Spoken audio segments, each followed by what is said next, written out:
presented by Laksh Entertainment.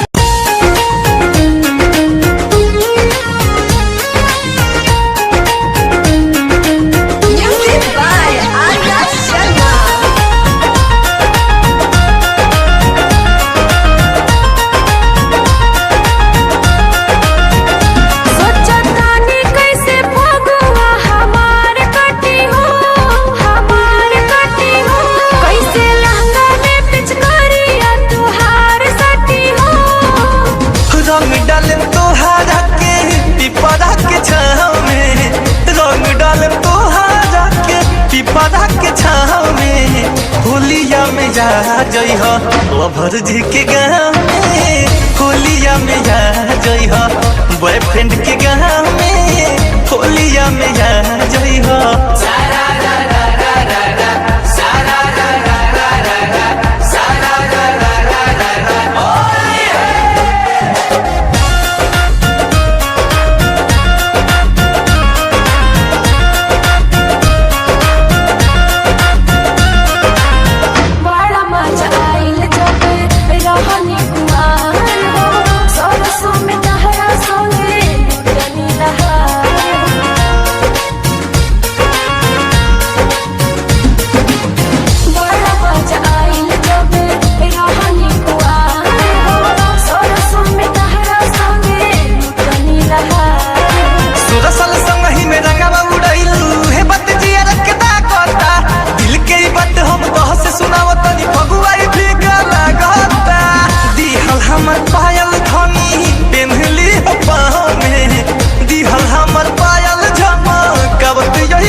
जई हो lover जी के गाँव में, होलिया में जा जई हो यादव के गाँव में, होलिया में जा जई हो।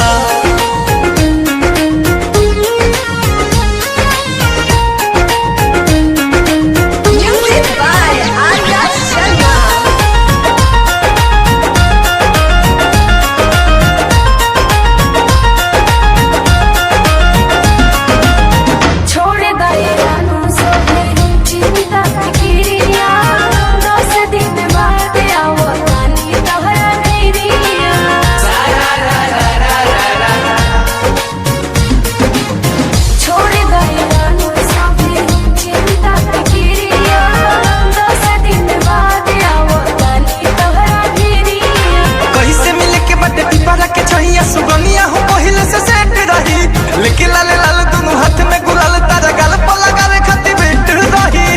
रही हम गहन तू हमारे ही भाव में, रही हम गहन तू हमारे ही भाव में, होलिया में जा जई हो लवर जी के गाँव में, होलिया में जा जई हो यादव के गाँव में,